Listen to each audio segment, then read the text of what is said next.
My name is Nathan Holst, and I was a part of the EcoFaith internship program, the young adult internship program. Interns sort of dream up, what do you want to do? What's your dream? What have you always wanted to do? Recently, I taught a group of high schoolers the African American spiritual Wade in the Water, which some of you might know. We sang the line, "God's gonna trouble the waters," and I thought, I can relate to this. This is how it feels to be an EcoFaith recovery intern. God is using EcoFaith to trouble the waters around me, to offer a new path, a new lifestyle, a lifestyle of healing. I first got connected to EcoFaith Recovery through the organizing in the BioCommons class. And I'm a youth director at Central Lutheran Church, and I want to be talking about this with the youth, and I haven't done that in a more intentional way. So one of the classes, I said out loud, like, I want to be talking about this with youth.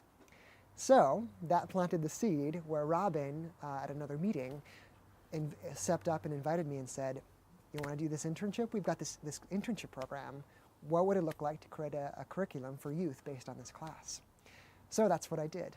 I went out because as a way of living out my commitment to Wilderness Way and to the wisdom of nature, I went out into the woods, took a long walk, sort of asked God, asked the universe, what's meant to be, am I meant to do this, and what's it meant to be? And I had this specific place that has become sort of this sacred space for me, that it just kind of came to me.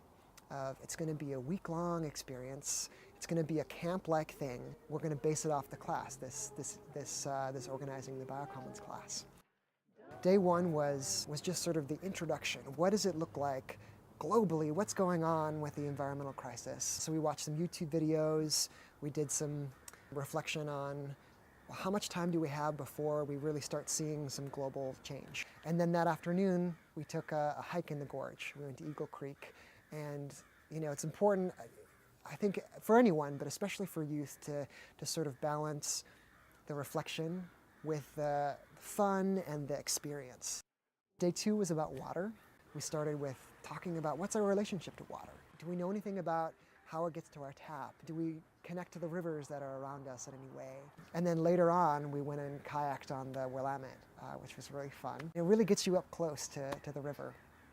And then right after that, we did this thing called the River's Lament. So it's really getting an emotional connection, saying, what have we done to our river, to this sacred body of water that is in our backyard? It's a very powerful experience. It has a lot of biblical ties. And you could tell that the youth really took in this experience, this powerful experience. Day three was focusing, bringing together some pieces on racial justice and economic justice. We started the day by bringing in some organizers and some migrant workers. We wanted to get a sense of what was happening in our communities. Where does our food come from? We also talked to some day laborers to hear some of their life stories. And then at the end of that day, we spent a little bit of time talking about alternative economic models like credit unions. Our fourth day was about food, kind of a follow-up of food and land. And we went to a farm. It was called Foodworks. It's a youth-run farm. So we got a chance to hang out with the youth that run the farm there, and we did some harvesting. Many of the youth that went along said, I didn't even know there was 3 kinds of kale. So we got to really see up close in person, where does our food come from? How do we harvest it? How do I pick garlic, kind of create it in a way that is ready to sell in the market? Our last full day. So this is the Cosmic Story Day. What's the big picture of what's happening in the universe? It's like our scientific story, told in a sacred way. It's interactive. You start there's a spiral. You light candles that represent how many million years go by between significant events in the universe. And it really awakens you to say, wow, we are this tiny speck in this tiny time. After we finished with the Cosmic Story, we traveled out to a cabin on the coast, which was great. We went to the mountain or to the gorge, and then we have an experience of the coast. So these different landscapes that are part of the Portland area. Had some hangout time. But then in the afternoon, I introduced this idea of the great work. And I said, okay, let's do a collage of what you envision your piece of the great work as being. And it was really exciting. The youth, they're amazing. They came up with all these incredible stories and pieces of work that they wanted to be about in the world. It's not the end point, right? This is, even the Eco-Faith Youth Project, the experience itself is really just a starting point and to ignite imagination. What do you want to do? What dreams do you have? What are you called to? Those are questions that I love asking, and I'm really excited that, that they're engaging with those. I never thought I would create a camp and then actually do it, like the programming for it. That was not something that I ever thought I could do or would do. I felt this sense of I'm being worked through.